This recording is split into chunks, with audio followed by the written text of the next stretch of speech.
बऱ्याच लोकांना वेळ घालवायचं साधन म्हणून सुरुवातीला हे आवडायला लागतं आणि त्यानंतर त्याचं रूपांतर व्यसनामध्ये कधी होतं हे कळत नाही. अक्षरशः लॉटऱ्या खेळून किंवा रमीसारखे गेम खेळून बेटिंगचे नवीन प्रकार शोधून त्याच्यामध्ये मुलं गुंतत जातात. मुलींकडे बघण्याचा किंवा स्त्रियांकडे बघण्याचा एकूण दृष्टिकोन अतिशय विकृत होणं हे सगळे प्रकार अलीकडे खूप वाढीला लागलेले आहेत. तर त्यामुळे या सगळ्याकडे पालकांनी आणि एकूणच समाजाने खूप जागरूक होऊन बघणं गरजेचं आहे.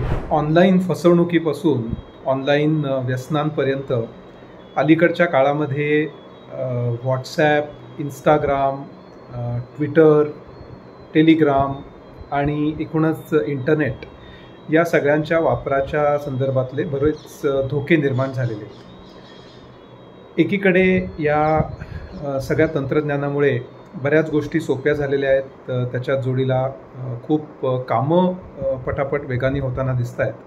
पण याचा दुसरा परिणाम असा की बऱ्याच लोकांना वेळ घालवायचं साधन म्हणून सुरुवातीला हे आवडायला लागतं आणि त्यानंतर त्याचं रूपांतर व्यसनामध्ये कधी होतं हे कळत नाही. याचा सगळा गैरफायदा उठवून अनेक चोर, भामटे लोक आणि याच्याशिवाय एकूणच लोकांना व्यसनं लागावीत आणि त्यातून कमाई व्हावी असा हेतू बाळगणारे लोक यांचं खूप फावतं. उदाहरणार्थ, अलीकडच्या काळामध्ये ऑनलाईन ट्रेडिंग करून खूप पैसे कमवा अशा प्रकारच्या जाहिराती येतात, किंवा घर बसल्या काम करा आणि कमाई करा, किंवा तुम्हाला कुठली तरी लॉटरी लागलेली आहे, किंवा तुम्हाला आयकर विभागाकडून परतावा आलेला आहे. अशी असंख्य प्रकारची उदाहरणं आपल्याला बघायला मिळतात. याच्याशिवाय लोकांना धमक्या दिल्या जातात, ज्याला डिजिटल अरेस्ट असं म्हणतात, की तुम्ही काहीतरी गुन्हा केलेला आहे आणि त्यामुळे तुमच्याशी पोलीस अधिकारी बोलत आहेत आणि ते तुम्हाला धमकावत आहेत. अशा प्रकारची अनेक उदाहरणं घडतात आणि लोक त्यांचं आयुष्य अक्षरशः पणाला लावून त्यांनी केलेली कमाई याच्यामध्ये गमावून बसतात. याच्या जोडीला लहान मुलांना याची खूप चटक लागताना दिसते.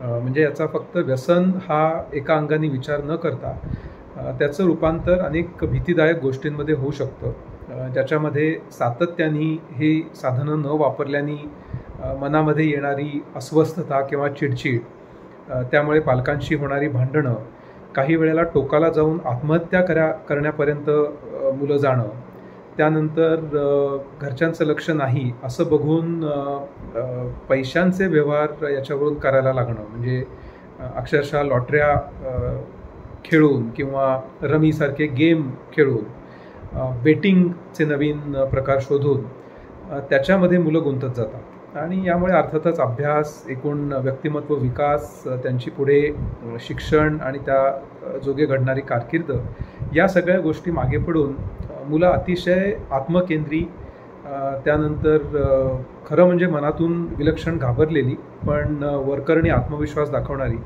आणि आपल्या दैनंदिन व्यवहाराकडे लक्ष न देता या सगळ्या गोष्टींच्या मागे लागणारी अशी घडताना दिसतात.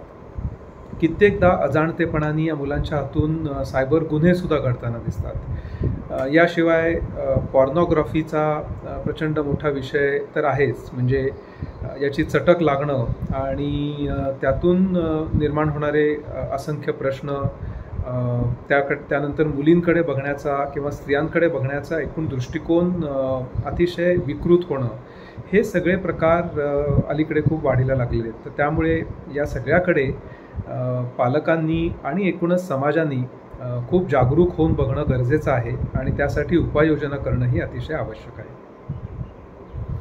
सोशल मीडियाच्या भाऊ गर्दीत विश्वासार्हतेने चकाकणारे नाव म्हणजे लेट्सअप मराठी. सगळ्यांना, सगळ्या नागरिकांना ती स्पीच, ती लेट्सअप वरील मुलाखती म्हणजे विचारांचा खजिना. त्यानंतरच्या निवडणुकीमध्ये मला सोडून गेले. बातम्या केवळ वस्तुस्थिती सांगणाऱ्या, न प्रोपगंडा, फक्त जनतेचा अजेंडा. क्योंकि आने वाला कल जाने वाला है, जाने वाला कल आने वाला है. राजकारण, मनोरंजन असो की क्रीडा क्षेत्र, महाराष्ट्राची स्पंदने संवेदनशीलतेने टिपणारे माध्यम म्हणजे लेट्सअप मराठी. जगासोबत एक पाऊल पुढे राहण्यासाठी लेट्सअपचे ॲप, सोशल मीडिया आणि वेबसाईट सोबत कनेक्टेड रहा.